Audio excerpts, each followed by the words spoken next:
Hello lovely family, most welcome to your favorite cooking channel. Today we're going to make some biscuits or cookies depending on which school you went, where you're coming from, and how you want to pronounce it or call it. But then so we're going to do some biscuits. We're going to make some oven baked biscuits, and if you don't have an oven, I always bake with my dad saying at times, and I've showed that in the red velvet recipe. You can go and check it out. So yes, you want to do some nice biscuits for your occasion, sometimes to snack on and all those ones. So we did the regular, we did the mixed kind of, and then the cocoa based cookies. And I'm going to do this using the biscuit piper or the cookie piper, as well as Freestyle without it. So whether you have or you don't have the piper, you could just do your biscuits and enjoy it at home. Now, all you need is a pound of margarine and then half pound of sugar for your biscuits. You could reduce the sugar just a little bit, but then when it comes to baking, I always say the quantities matter, the textures matter, the procedure matters, garbage in, garbage out. The ingredient quality matters. So if you use cheap margarine, don't expect super jet taste. Yes. So buy good margarine for your baking, or use your butter for your baking. Yes. So you need to mix this up. And you see, when it comes to the biscuit mixture, unlike the cake mixture, it doesn't really have to be too creamed for it to get creamy and light and fluffy and white. No, because if your biscuit mixture is too fine, what's going to happen is that it's going to be too light, and then when you mix it, you're not really going to feel the buttery taste in there. So you want to mix this up, usually for like hand mixing for like 5 minutes. It should be done. If you're using a machine mixer or a stand mixer or a whisk to do it, you could just go for like 2 minutes or a minute and you're good to go. So you just want to get your margarine and your sugar well mixed together, and you just want to lighten it up a bit. Yes, that's all you want to do with it. And you need your essence, about your half teaspoon, yes, or a tablespoon maximum. And I had a little bit of dried fruit with chocolate chips if you want it. It's optional, it's not by force.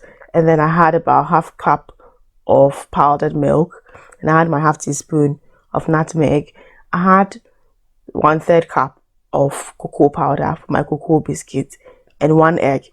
Yes, for your biscuit recipe you just need an egg, and you need, usually I use 2 pounds of flour at most for a pound of biscuit. So but it's not always the case. Sometimes you may have less than that. Yes, so for your flour, you just weigh 2 pounds, but then you may just use 1.5, get into 2.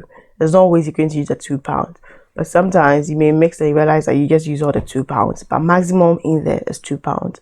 If you're going beyond 2 pounds, you're going to get a very hard biscuit. Then in my mixture, I'm just going to add in my egg, my nutmeg, and of course my essence. I just mix everything up together for it to form beautifully. And you need to be careful when you're creaming. You go in one direction. If you want to go clockwise, just go clockwise. If you want to go anti-clockwise, just go anti-clockwise. You won't be doing clockwise and anti-clockwise, clockwise. No. Yes, so like I was saying, just mix it up just a little bit to get it softer. And I add in all my milk powder because I'm going to be mixing it in batches. I don't want to mix it in my flour and then some will remain, and then there'll be milk powder in my flour. So I mix in the milk powder, then I add in the flour as I'm doing it. There are some things you need to note. Now, one thing is when you're using your cookie piper, you need to set it up. Now this is how your cookie piper looks like. It comes with the shapes you can use. Usually you get about 10 or 12 shapes when you buy the cookie piper. Depends on what shape you'd want to use, and the shapes in your box, it will show you how it's going to come out. This is a laugh shape. Now I just place it at the tip of it. There's 2 sides. One is the deeper part and one is the shallow part. So you pass it through the deeper part, then you just put that one down. Then you set this one as well. So you put that one in, adjust it, and lock it. You need to lock your piper very well. If you don't lock it well, Charlie, you can't pipe it. When you press it, it's going to scoop from the sides and it's just going to get messed up. Yeah, so you need to lock it up well. Then you put this down. Now, one thing you need to know about biscuits is that you don't mix it all at once and you pipe. unless you have fast piper, or maybe you're doing it together or something. Because sometimes when you mix everything up and then you leave it there, it may become a bit hard, or it may just, get too dry as you pipe. So the best you do is that you mix it bit by bit as you pipe. So I just add in my flour in bits, then I go. So what I forgot to mention is that the flour, you could go with a half teaspoon of baking powder if you want, but you can also do without the baking powder, because biscuits, whether you add it or not, it's going to come out nice, and it's not really something you really want it to rise. So you can try to just omit the baking powder and just go with your flour, or you could just add a little bit of it. It depends on you, but I think without it, you're still good to go and perfect to go. So I don't really use much of the baking powder in my biscuit, but you could add it as well if you want to. So you just need to mix it well, and I like to mix with my hand, because when you mix with your hand, you're able to pick the texture. It's not supposed to be too, should I say, too greasy on your hand. If it is, when you pipe, it's going to be margarine. It has to bind properly, and you need to mix it well. Don't activate the gluten. Don't mix it and knead or something. Yes, but you need to just mix it properly for it to bind. That's the most important thing. If it's too tough, you realize that when you're piping, you're going to have issues. Once I it's hard to pipe. If it's very soft, it's going to come out easy. But then just make sure that you mix it properly. And when you feel it in your hand, it should be soft. It should be, should I say, malleable? Yes, it shouldn't be too hard when you mix it in your hand. You should feel it. It should be nice, like to feel, that thing. But when you pipe, that's why you do it in bits. So if you do the first one, you realize it's too tough, you can just lessen the texture, as you're mixing it. So this is very easy to do. This is like the canvas. You just press, and then it releases the shape for you. Now, usually at the first line, usually it's not too nice, because the pressure is more. It is now adjusted. But then as you move, you can just press, and you get your shape beautifully. But if you don't like it, you could just take it out and then repress it. So this is easy to use. They have different types of cookie pipers. Some of them are not easy like this. Some of them you need to press the knot up and give it your own pressure. That gives you larger sized cookies. But this one is easy to do. You just press to release, then you go. So once you press and it's not coming, that means that the cookie is finished in there. So what you just need to do is to open it up, and then you fill it up. So what I did was just put this aside, and I take a different tray. Then I added in I changed my design up there. So I moved the love, then I placed something flowery in there. Yes. So for the cocoa ones, like I said, you just need to add in your cocoa powder. Cocoa powder does the trick beautifully. And for those who don't really like too much sugar in their biscuits, when you add the cocoa flour, it beats down the sugar, because cocoa powder is bitter. So that helps it out. If you don't have cocoa powder, you want to use some cocoa-based stuff, you could do. Whether you want to use a Milo chocolate or whatever, you could do it. But don't forget that those ones have sugar in. But then your raw cocoa powder always does a trick. Then you add in your flour in bits. So when you mix that, like I was saying, make sure that you mix it well for the margarine to mix properly. You don't want to fill it too margarine, yes, but you don't want the flour to be too much for it to be hard. As you're doing, once it feels good, you're good to go. And as you're piping, you're going to see it. So don't do it too soft, don't do it too hard. If it's too hard, like I said, it's going to be hard for you to pipe. So just fill in your piping gun, then you just put the head over, and then you repeat the whole process. So biscuits are really easier to do, just that the piping takes your time. That's the reality. But biscuits are way easier to do, and they take shorter time to bake. Within 15 minutes your biscuit is done.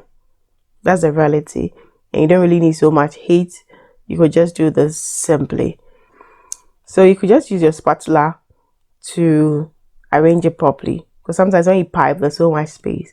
Or you could just use your knife or your palette knife, which is best for it. Then you just use to arrange it beautifully in the tray. So when you're done, we're going to do our last part, mixing. And this one I mixed everything up. Then I equally added in some chocolate chips for the manual, but then I piped a bit of it before I did the manual. So like I was saying, the color you'd want, you see this one, because there's cocoa, a bit of cocoa in, it's not as white as the first set. Yes, and it depends. If I had mixed it in a way that the cocoa and then the white was not well mixed, the colors would have come looking different. And like I was saying, the shapes in there are numerous and it depends on you, so you can get varied shape with your biscuit. So I added in some chocolate chips and some dried grapes in there. Yes, for the handmade ones. Yes, they make it look nicer and they taste nicer. So I just do them into balls, small balls. You don't really want very large balls, so you're going to have very big cookies. And when your cookies are too big, they're not too nice to eat. So those are things you could do. You could use your perforated spatula to get some design in there. Yes, you could go like different styles, different angles, just to get your nicer designs. You could use a flat end one. You could use a whisk to also give you your design. Yes, you could equally use the flat, then use your fork to just do, yes, a design on it. So you could just even do the flat and then just use your fork to just prick the top to get that shortbread kind of design onto it. So anyhow you want to go about it, it's up to you, and it's very easy. So you just preheat your oven at 270. Then when it goes in, you can reduce it to 180, and for 15 minutes your biscuit should be done. Biscuit takes so short time to cook. It could even go less than that depending on the temperature around. Now you just leave it in. And for the handmade ones, what I did was I sprinkled some sugar. So if you want cookies that have sugar on top, when you're done, you could just sprinkle your sugar on top of it. When you bake, it won't melt away, it won't go away. It would crystallize afterwards and you get it very nice. So I just rotated my biscuit in the oven so that each part would get equal amount of heat in there. And like I always say, when you're baking your oven, know that the top part has more heat than the down part. And that's how come sometimes you rotate it so that each part would get equal amount of heat. And when your biscuit is done, the base is going to look more brown and it's going to come out a bit dry. So in the oven, when it's hot, it's going to be still soft, but then once it comes out and it cools down, it's going to firm up. So that's why we use the base to check.